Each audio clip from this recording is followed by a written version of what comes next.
Hey, this is Dancing Rabbit. Welcome to another late weekend pagan perspective. This week's questions all have to do with Books of Shadows, or Book of Shadows. Anyway, rather than reread the questions, I'll just, kind of give my rambly opinion like I usually do. As far as the best way to write a Book of Shadows, I think the best way is what way is best for you, whether it's digital or analog on a piece of paper.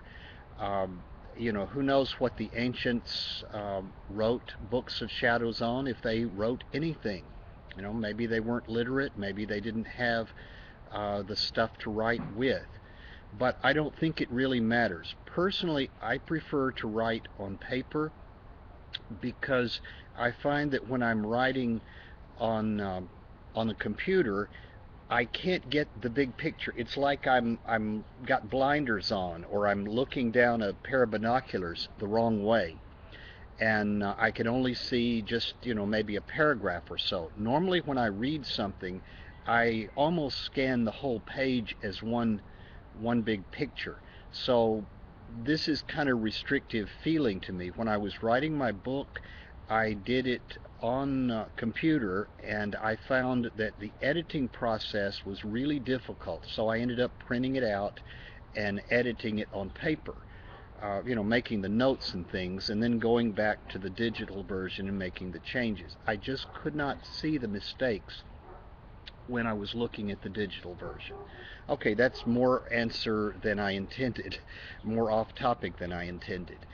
As far as Books of Shadows themselves, the term comes from Gerald Gardner, who's basically the person who founded or invented Wicca, and originally his phrase was Book of Light and Shadows. So it wasn't just some kind of spooky name for a witch's journal.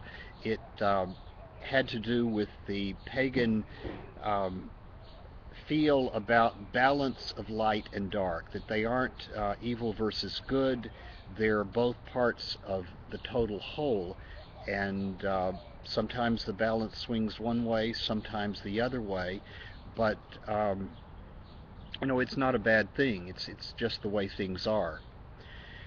Originally, I think that Gardner's Book of Shadows was his manual on how to run a coven and what Wicca was and how to do rituals and the various levels of initiation. And so once you came into a coven, at some point you were expected to hand copy the coven copy of the Book of Shadows and probably not add a great deal to it.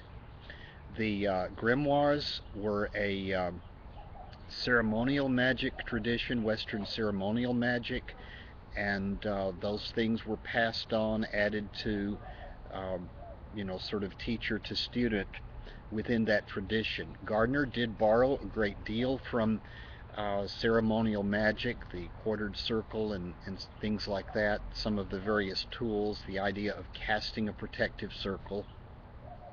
So there's a lot of crossover there.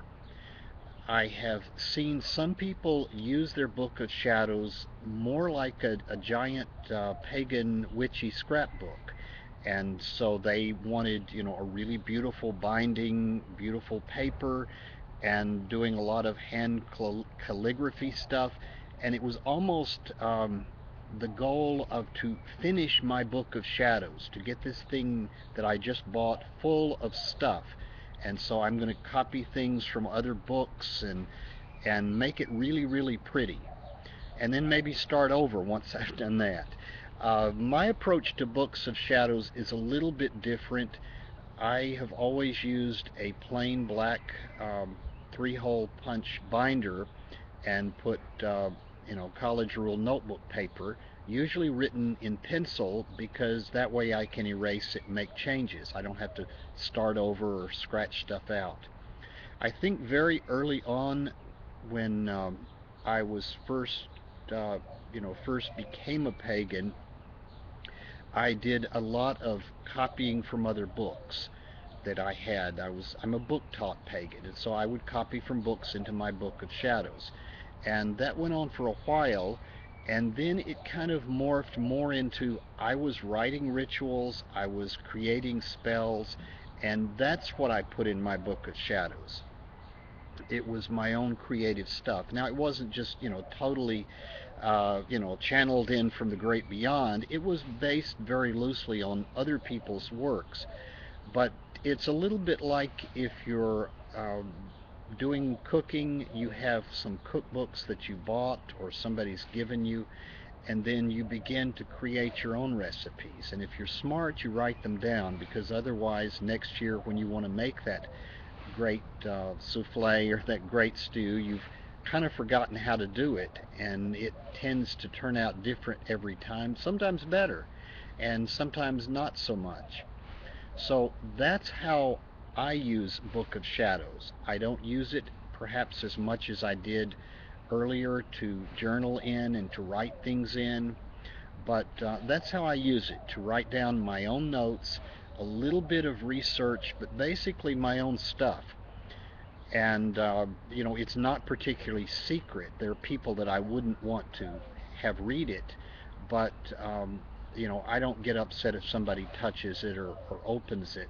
They just want to have a look. There's nothing in there that's really that secretive or shocking. If you pick up a copy of my book, Way of the Horned God, one of the first things that I suggest to the new uh, younger tween or teen pagan guy is that you start your Book of Shadows and make it rather plain, rather mundane looking, so that it can basically be hidden in plain sight.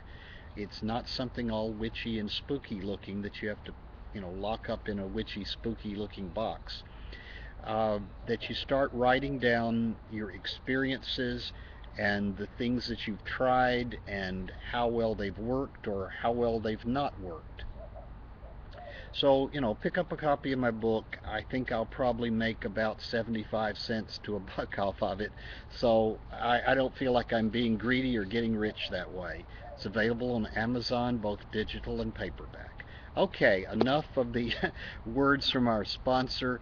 I'll go ahead and close out before Kara, uh, slaps me on the wrist for doing some online advertising here on the channel. Anyway, till next week, this is Dancing Rabbit wishing you and yours lots and lots of peace.